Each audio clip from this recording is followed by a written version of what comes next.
আসসালামু আলাইকুম, আমি নাহিয়ান তাসকিন আনিকা স্পার্কলিং ইনসাইট থেরাপিতে অডিওলজিস্ট এবং স্পিচ থেরাপিস্ট হিসেবে আছি। আজকে আমরা কথা বলবো প্রম্পট নিয়ে।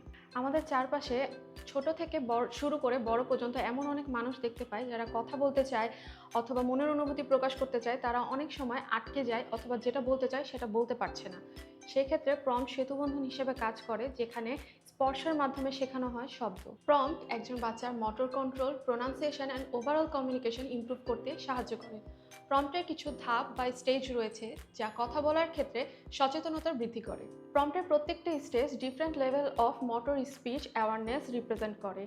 এছাড়াও এটি আমাদের বডি, ভয়েস, টাং, জ, লিপ অ্যান্ড ফেস অ্যাওয়ারনেসও তৈরি করতে সাহায্য করে। প্রম্পট স্পিচ প্রোডাকশনে গুরুত্বপূর্ণ ভূমিকা পালন করে। এটি বিশেষভাবে কার্যকর অ্যাপ্রাক্সিয়া, ডিজার্ট্রিয়া অ্যান্ড ফোনোলজিক্যাল ডিসঅর্ডারের জন্য। এটি বাচ্চার drooling, muscle tone, oral motor planning, jaw stability এবং ফিডিংয়েও সাহায্য করে। প্রম্পট একটি পাওয়ারফুল মাল্টিডিসিপ্লিনারি অ্যাপ্রোচ যা speech motor control, sensory feedback এবং বিহেভিয়ার লার্নিংয়ে হেল্প করে। এটি একটি সচেতনতার ধাপ। এটি বডি থেকে শুরু করে টাং পর্যন্ত প্রতিটি ধাপে শেখায় কিভাবে আমরা কথা বলছি। Contact Sparkling Insight Therapy Point to learn more.